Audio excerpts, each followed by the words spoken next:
What's going on, everyone? Rich for SmartPhoneNation.com, and today we're looking at a game that if Left 4 Dead, Mirror's Edge, and Cannibal had a baby, it would be this game called Into the Dead. Very interesting concept and very fun game. It is a endless runner done in a first-person perspective that also incorporates first-person shooter elements. Going to lower the volume a little bit. You'll see what I mean in a second. Now, I've been playing the hell out of this, and I wanted to review this last weekend, and I just ran a little out of time, but here we go. Now, the first thing you're going to notice is that visuals on this are incredible. Kind of looks like an Xbox Live Arcade game or a PSN game, which I wouldn't be surprised if they tried to bring it over to one of the big three consoles, including the Wii U. Now, you are trying to run as far as you can without being eaten by a zombie. So that's where the Left 4 Dead element comes in.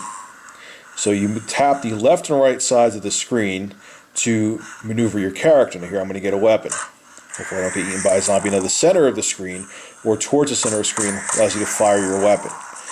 They only have a limited amount of ammo, so it kind of throws in a little bit of the survival horror element too. And if a zombie's in your way, you could shoot it.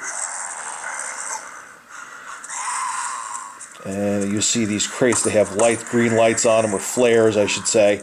And that's how you can get other weapons. Other weapons include chainsaws, shotguns, and they all work, the controls work very well. Now the one thing, I died. I'll try to play it again for you. The one thing I will say is that you're going to need a pretty decent smartphone to have this game run as well. I have an HTC Evo V. The volume on this game is very loud. And when there's a lot of zombies on the screen, the frame rate does start to get a little choppy. Still playable on my phone, but it does get choppy. But if you have an entry-level or budget Android smartphone, you're going to notice that the frame rate is going to drop on this a little bit, so just keep that in mind. I don't even know if it will be playable on a single-core smart Android smartphone. So just, if you want to, actually, they have two versions of this game. They have one for, there we go, I got the chainsaw.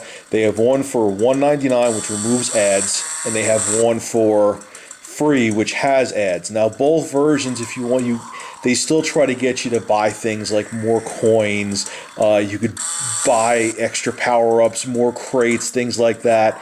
And so it's one of those games, it's one of those like free-to-play or freemium games, which is kind of the new rage right now. But as you're seeing, though, it is a lot of fun. This and Vector are really my top two games right now.